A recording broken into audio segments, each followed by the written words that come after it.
3 ग्राम खून रह गया था। 3 ग्राम खून के रहने के बाद 12th के पेपर्स खत्म हो गए। उसके बाद लुधियाना गए, हॉस्पिटल में ये बच्चा एडमिट रहा और एडमिट रहने के बाद अब जाकर इसका खून जो है वो 11 ग्राम के करीब करीब हुआ है। यानी अब उस जो सारी तकलीफ थी, परेशानी थी, उससे निजात मिली है और अब ये हेल्दी है, अब ये बिल्कुल ठीक ठाक है। लेकिन भूमि गुप्ता की कहानी बिल्कुल अलग है। अलग इस सेंस में कि भूमि पढ़ रही थी, नॉर्मल स्टूडेंट थी और जबरदस्त मेहनत कर रही थी। उसके बाद भूमि को डेंगू हुआ। एक बार डेंगू होने के बाद डेंगू से वो रिकवर किया उन्होंने, उसके बाद दोबारा डेंगू हुआ। यानी 2 बार डेंगू होने के बाद भूमि का खून कम हो गया। अब खून कम हो गया, उसके बाद जम्मू में ये एडमिट रही। यहां डॉक्टर्स ने अपनी तरफ से कोशिश की देखने की कि है क्या, उन्हें कुछ पता नहीं चला। फाइनली उसके बाद भूमि का यह हुआ कि भूमि लुधियाना गई। वहां पर जाकर डॉक्टर्स ने डिटेक्ट किया कि 2 बार डेंगू होने के कारण इंफेक्शन हुआ और इंफेक्शन के चलते भूमि का केवल 3 ग्राम खून रह गया था। और आप जानकर हैरान होंगे कि इस बच्ची ने इम्तिहान कैसे दिया होगा, कैसे वो सारा स्ट्रगल किया होगा। और उसके बाद भूमि की 8th पोजीशन है कॉमर्स स्ट्रीम में, 96.8% मार्क्स हैं भूमि के। भूमि मेरे साथ है, आइए गपशप लगाते हैं। भूमि, सबसे पहले आप मुझे ये बताइए कि 10th में क्या परसेंटेज थी? 10th में 98.4%। 98.4%। तब कौन सी पोजीशन थी? तब पोजीशंस नहीं थी। अच्छा, तब वो ग्रेड मिलता है, पोजीशन नहीं चाहिए। 11th कैसा रहा? 98%। 98%। न 10th में कोई आप बीमार हुए, न 11th में हुए, ये सारा सिलसिला 12th में शुरू हुआ। हुआ क्या, पूरी कहानी सुनाओ। हुआ, पहले मुझे एक बार डेंगू हुआ तो प्लेटलेट। ये याद है कब हुआ था डेंगू? अप्रैल में। मई में, ठीक। तो उसका रिकवर हो गया था। फिर मुझे दोबारा हुआ अगस्त सितंबर में, ठीक। तो वो भी उसके भी प्लेटलेट्स रिकवर हो गए थे। फिर नवंबर दिसंबर से वीकनेस स्टार्ट हो गई थी। प्लेटलेट्स कहां तक नीचे गए थे आपके? 50,000 तक चले गए थे। 50,000 तक चले गए थे। तो उल्टी उल्टी भी हुई, मन भी खराब हुआ, वो सारा कुछ भी हुआ, कमजोरी भी बहुत हुई। हाँ जी। अच्छा, वो सब झेला आपने। दोनों बार आप रिकवर हुए प्रॉपर्ली? हाँ जी, हाँ जी। रिकवर होने के बाद क्या हुआ? रिकवर होने के बाद थोड़ा तो ठीक हुआ, पर नवंबर दिसंबर से फिर से वीकनेस स्टार्ट हो गई थी, जिसके कारण चलने में भी प्रॉब्लम आती थी। बीच बीच में चक्कर वक्कर आ जाते थे, वीकनेस हो जाती थी। अच्छा, तो उसके बाद आपने पेपर कब दिए? फरवरी में। फेब में आपने पेपर दे दिए उसी हालत में? उसी हालत में। अच्छा। दिखाई देना भी बंद हो गया था मुझे, मेरे हाथ भी शिवर करते थे। अच्छा, तो जब पेपर देने जाते थे, पेपर कैसे देते थे? पेपर देते थे उस वक्त तो चलो जैसे कैसे भी लिखना ही था। तो घर आके तो मुझे पता नहीं था, ब्लैंक हो गई थी मैं, मुझे पता नहीं था मेरे साथ हो क्या रहा है। तो इसी हालत में मैंने पेपर दिए। सभी पेपर आपने दिए? जब आप तो उसके बाद घर आके रिवाइज कुछ नहीं करते थे, कर नहीं पाते थे? नहीं, मुझे भूल जाता था, ऐसा लगता मैं सब कुछ भूल ही जा रही हूँ। दिखाई देना मुझे बंद हो गया था। तो प्रॉपरली तो कुछ पेपरों के दौरान कुछ तो किया नहीं मैंने रिवाइज, जो मतलब पहले से किया था वही। अच्छा, पेपर्स में कोई रिवीजन नहीं हो पाई? जो कर रही थी मैं वो मेरे को रिमेम्बर नहीं हो रहा था, मुझे भूल ही जा रहा था बार बार। अच्छा। हाँ जी। तो उसके बाद फिर क्या कहते हैं, ये सब कुछ हो रहा था और उसके बावजूद आपने सारे पेपर दे दिए? हाँ जी। पेपर जब खत्म हुए उसके बाद मुझे खांसी हो रही थी, तो अगले दिन फिर डॉक्टर के पास गए तो उन्होंने बोल दिया कि एडमिट करो, 3 ग्राम खून रह गया। तो फिर एडमिट हुई तो उनको पता नहीं चल रहा था। हम 1 हफ्ता रहे वहां पर, तो फिर उन्होंने लुधियाना का रेफर किया, तो फिर हम वहां पर चले गए। ये डॉक्टर को पता ही नहीं चला प्रॉब्लम क्या है? नहीं। क्या कह रहे थे, हुआ क्या यहाँ पर? डॉक्टर्स क्या कह रहे थे? यहाँ पर कह रहे थे पता नहीं चल रहा है क्यों कम हो रहा है, तो बोन मैरो करवाना है तो आप लुधियाने से करवा लें। तो डीएमसी फिर हम हॉस्पिटल में गए लुधियाने में, तो उन्होंने बोन मैरो किया तो बोल रहे थे कि ब्लड इन्फेक्शन हुआ है। अच्छा, ब्लड में इन्फेक्शन हुआ, उसको सेप्सिस भी कहते हैं, उसको ब्लड इन्फेक्शन को। जब आपको ब्लड इन्फेक्शन हुआ उसके बाद उन्होंने लुधियाना में आपका ट्रीटमेंट किया। कितनी देर लुधियाना हॉस्पिटल में रहे आप? लुधियाने में मैं 1 महीने तक रही। घर पे रही या हॉस्पिटल में? हॉस्पिटल में। पूरा 1 महीना हॉस्पिटल में? हाँ जी। अच्छा, यानी इतने कमजोर आप हो गए थे कि पूरा 1 महीना आपका हॉस्पिटल में ट्रीटमेंट चला है? हाँ जी। अच्छा, तो उसके बाद वापस कब आए? वापस अभी 15 डेज पहले ही आए हैं। अच्छा, अभी आपको 15 ही दिन हुए हैं रिकवर हुए? अच्छा, तो आप डॉक्टर्स ने कहा है दोबारा से आने के लिए? हाँ, वो चेकअप हुआ ना, हफ्ते हफ्ते में वो बुला रहे हैं चेकअप के लिए, तो एक बार तो हमने चेकअप करवा लिया। उसमें क्या कहा डॉक्टर्स ने? उसमें कहा मेडिसिन दी हैं, तो उन्होंने बोले फिर से थोड़ी देर बाद 1 महीने तक चेकअप के लिए आ जाना। 1 महीने के बाद फिर से चेकअप के लिए आना। अच्छा, ये तो कहानी थी कि आपने कितना कुछ झेला, और बहुत सारे लोग जो हमें देख रहे हैं, आप इम्तिहान की तैयारी कर रहे हैं, आप जिंदगी का कोई बड़ा इम्तिहान है उसमें पार्टिसिपेट कर रहे हैं, मामूली सी कोई तकलीफ और आप परेशान और आप हिम्मत हार जाते हैं। सामने आपके भूमि है, आपने इससे खुद सुन लिया कि 3 ग्राम खून बच गया था, आंखों के सामने अंधेरा आता था, भूमि को कुछ दिखाई नहीं देता था, लेकिन उसके बावजूद भूमि ने 12th के पेपर्स दिए, अपनी कॉमर्स स्ट्रीम के सारे पेपर दिए, और सोचिए इस बच्ची ने मेहनत कितनी की होगी कि 96.8% मार्क्स इसने ले लिए। अब ये तो था भूमि ने डिस्पाइट बीइंग इल, डिस्पाइट 2 बार डेंगू होने के, भूमि किस तरीके से रिकवर कर गई। Hats off to you Bhumi for all this, you have lot of strength. इससे तो पता चलता है बहादुर है बहुत आप। Thank you sir. अच्छा भूमि, आप मुझे ये बताइएगा, इम्तिहान के लिए जो तैयारी आपने जब कर रहे थे तो कैसे कर रहे थे, वो गुरु मंत्र सारे बच्चों को बताओ जरा। ये था कि हमारे स्कूल में हाइब्रिड स्कूलिंग सिस्टम था, जिसके कारण ऑनलाइन और ऑफलाइन क्लासेस थी। तो घर बैठ के मुझे आसानी से पढ़ने में कोई दिक्कत नहीं आई। ऑनलाइन क्लासेस में अटेंड कर सकती थी कभी भी। जो भी कोई मेरे को डाउट्स आते थे तो वो टीचर सॉल्व कर देते थे, मैं मैसेज कर देती थी तो वो इमीडिएटली सॉल्व कर देते थे। तो इससे मेरे को ज्यादा प्रॉब्लम नहीं आई। स्कूल जाने का मतलब कुछ हुआ नहीं कि घर बैठ के भी हमें पढ़ाई कर सकती थी मैं। अच्छा, वो आराम से आप घर बैठ के पढ़ाई कर रहे थे। हाँ जी। अच्छा, तो आपके सब्जेक्ट्स कॉमर्स हैं, जो कॉमर्स के स्टूडेंट्स हैं उनको कोई एडवाइस देना चाहेंगे आप? यही एडवाइस है कि स्कूल कोऑपरेटिव है तो हमें भी कोऑपरेटिव होना चाहिए। थोड़ा सा हार्ड वर्क तो करना ही चाहिए, थोड़ा सा सेल्फ स्टडी करनी चाहिए, जिससे जो हमारी नॉलेज है वो गेन हो सके। अच्छा, वो सेल्फ स्टडी करनी चाहिए। अच्छा भूमि, तुम्हारे कुछ दोस्त भी होंगे, वो कितने लोग ऐसे हैं जिनको पता है कि भूमि वापस आ गई है और भूमि अब हॉस्पिटल नहीं है, भूमि घर पे है?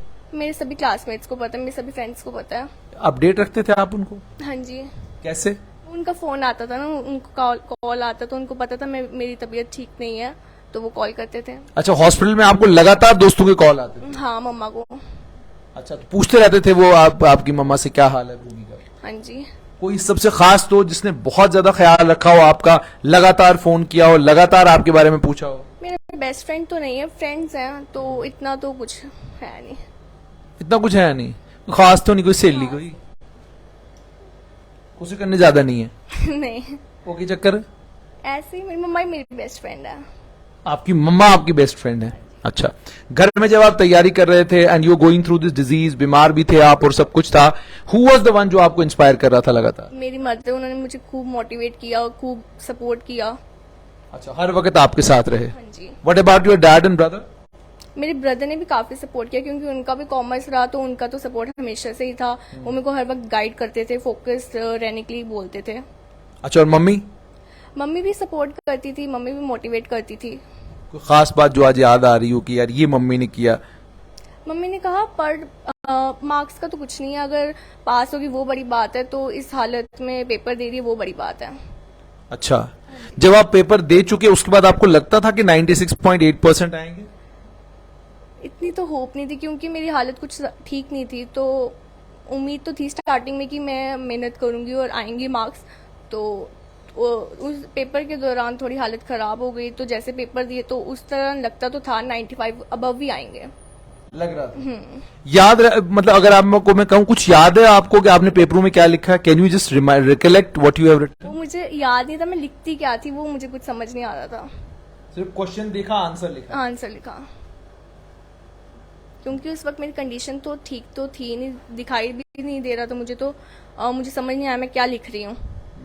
तो जो मेरे मन में आता गया मैंने वही लिख दिया। मतलब कुछ तो ठीक लिखा होगा तभी तो 96.8। आगे जो लिख रही हूँ वो ठीक लिख रही हूँ, क्योंकि स्टार्टिंग से ही हमारे जो एग्जाम्स होते रहे थे, मैट वैट फाउंडेशन ही होते रहे थे हमारे स्कूल में, तो उसने मेरे को काफी सपोर्ट किया। एग्जाम्स के रहते ही मैं मतलब इतना कर पाई। अच्छा, मतलब हर एक चीज मुमकिन है अगर आप में हिम्मत है, हौसला है, अगर आप निडर हैं, अगर आप डरते नहीं। है तो सब कुछ पॉसिबल है। क्या कहा आपने? डेडिकेशन है तो सब कुछ पॉसिबल है। क्योंकि आप देखें ना, आप बीमार हैं तो बीमारी में तो बहुत मुश्किल है, मुझे लगता है आपकी जगह कोई और होता तो शायद वो कहता कि एग्जाम ही नहीं देने। यस, है ना? Yes. Are you happy now? Yes, I am satisfied. So what do you want to do now?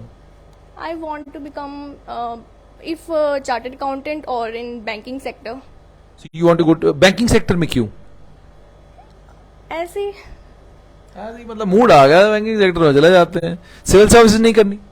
नहीं, कोई इंटरेस्ट नहीं सिविल सर्विसेज में? कॉमर्स में इंटरेस्ट था मुझे, तो बैंकिंग सेक्टर में भी इंटरेस्ट था। सिविल सर्विसेज में कोई इंटरेस्ट नहीं, काहे? मेरे ब्रदर ने भी कॉमर्स लिया हुआ, तो उनका भी सब्जेक्ट चार्टर्ड अकाउंटेंट है, तो वो भी मुझे गाइड करते, तो उनसे इंस्पायर हुई हूँ, तो बैंकिंग सेक्टर यहाँ पे चार्टर्ड अकाउंटेंट। बहुत सारी जनता जो आपको देख रही है उसे कुछ कहना चाहेंगे, अब खास कोई मैसेज देना चाहेंगे? यही है कि अगर डेडिकेशन है, अगर कुछ करने की है, तो कुछ भी हो सकता है लाइफ में, बस डेडिकेशन होनी चाहिए। कुछ भी हो सकता है। क्या मानते हैं कि साल के स्टार्टिंग में अगर आपने पढ़ाई कर ली है तो फिर अगर एग्जाम से पहले कुछ अनफॉर्चुनेट हो भी जाए तो आप संभाल लेते हैं खुद को? हाँ, क्योंकि हमारे स्कूल में इतनी फैकल्टी इतनी अच्छी है, वो मतलब साथ साथ में जैसे मैथ भी हमें होते रहते थे, वैट तो होते ही रहते थे कंटिन्यूसली, तो उन्होंने हमें इतना मतलब करवा दिया हुआ था, तो एग्जाम्स में अगर ना भी हो तो हो पाता है। तो आपने भूमि को सुन लिया। बहुत सारे बच्चे जो सिविल सर्विसेज की तैयारी कर रहे हैं, बहुत सारे बच्चे 12th की तैयारी, भूमि तुम्हें इतना सीरियस होने की कोई जरूरत नहीं है। You can smile so that people can now, you are smiling now, yes, है ना? Yes, are you smiling now? Yes, are you happy? Yes, I so are you back to life? Um, yes, okay, so you going to give your 100% now, yes, ठीक yes, है ना? सो भूमि is back, हाँ जी, ठीक है ना? Back with a bang. लेकिन अब ये कि अब आपने आगे बिल्कुल ख्याल रखना है, डेंगू से बचे रहना है। वो डेंगू से बचने के लिए इतने सारे, वो क्या कहते हैं, वो तो आते हैं, वो कोई टांग पे लगाने के लिए वो आता है कुछ, और बाजू पे लगाने के लिए वो सब कुछ आता है। आपने वो रोल ऑन यूज नहीं किए क्या? फिर जब पहली बार डेंगू हुआ था फिर यूज किया था, तो फिर पता नहीं दूसरी बार हुआ कैसे। कुछ समझ ही नहीं आया डेंगू भैया कहाँ से आ गए। नहीं, हाँ, घर में छिड़काव करवाया है सब जगह पर आपने? नहीं, हाँ जी, उसके बाद छिड़काव करवाया हाँ। सब जगह? अच्छा, तो जब वो छिड़काव करने वाले आए उनने बताया कि डेंगू के अंडे यहाँ पर कहीं पर, मच्छर के कुछ इस तरह का कुछ बताया उन्होंने? नहीं, कुछ नहीं बताया। नहीं, बट अब तुम्हें डेंगू का काफी डर लग गया होगा, डेंगू से, है ना? हाँ जी। तो अब आप क्या कहते हो मतलब लोगों को कि डेंगू से बचाव? डेंगू से ये है कि वीकनेस तो हो ही जाती है बॉडी में, तो प्लेटलेट्स भी कम हो जाते हैं। अगर तो रिकवर हो गया तो ठीक है, नहीं तो कईयों को तो बहुत ज्यादा टाइम लग जाता है रिकवर होने में, तो डेंगू से बचना ही ठीक है। डेंगू से बचना ही ठीक है। सुन लिया आपने भूमि की बात, सो शी इज स्माइलिंग। तो बहुत सारे लोग जो जिंदगी के अलग अलग हालात में हैं और आप हौसला और हिम्मत छोड़ देते हैं। मैं तो भूमि से बहुत इंस्पायर हो रहा हूं, और आज जितने भी बच्चों से मिला, उससे पहले एक बच्ची से मिला, बहुत इंस्पिरेशनल स्टोरी थी। अब भूमि की कितनी इंस्पिरेशनल स्टोरी है कि आप बीमार हैं, 3 ग्राम खून है जिस्म में, और आपको पता नहीं है क्या परेशानी है और क्यों ये 3 ग्राम खून हो गया है, लेकिन उसके बावजूद भूमि ने जो ग्रिट और जो डिटर्मिनेशन दिखाया है, उसके लिए भूमि को सलाम। और Bhumi, hats off to you for your grit and determination. और आप लोगों से भी यही गुजारिश कि जिंदगी आपके सामने बहुत सारी पहेलियां खड़ी करती है, उन पहेलियों को सुलझाने का काम आपने करना है। मुश्किलात जरूर आएंगी, आप बीमार जरूर होंगे, लेकिन अगर आपकी नजर आपकी मंजिल के ऊपर है तो बीमारियां आपको हरा नहीं सकती हैं। आपको मैं एप्पल के फाउंडर, उनका एक बहुत खूबसूरत कोट है, मेरे ऑफिस में भी वो कोट है। उन्होंने कहा कि अगर आपको ये पता चलता है कि ये आपकी जिंदगी का आखिरी दिन है और कल सुबह आपने जागना नहीं है, तो वो कर गुजरिए जो आपके जहन में है, जो आपके ख्याल में है, जो आपके ख्वाब में है, और जो आपने सोच लिया है कि आपको करना है, उसको करने के लिए जब आप ठान लेते हैं, तो फिर जाहिर सी बात है दुनिया की कोई भी ताकत आपको रोक नहीं सकती अपनी मंजिल हासिल करने से।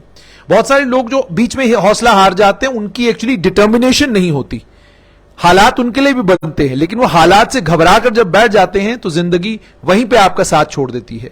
यकीन मानिए, जब आप जिंदगी को जीना चाहें और आप तय कर लें कि आपको जिंदगी को बहुत खूबसूरत जीना है, तो यकीन मानिए 4 पल या 4 घंटों या 4 सेकंडों की जिंदगी भी इतना असर लोगों के ऊपर छोड़ जाती है कि सदियों तक लोग याद करते हैं कि वो आदमी बड़ा कमाल था, जो इस शहर में रहता था, वो आदमी बड़ा कमाल था जो इस शहर में रहता था।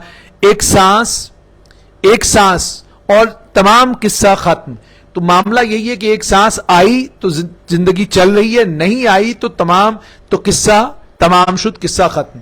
तो जो लोग सिविल सर्विसेज की तैयारी कर रहे हैं, आप डिमोरलाइज मत होइए, किसी के कहने से आप फेल या पास नहीं होते। बीमार हैं आप तो परेशान होने की जरूरत नहीं, बीमारी के बाद दोबारा से आप भूमि की तरह खड़े हो जाएंगे और दोबारा से कमाल करना शुरू करेंगे।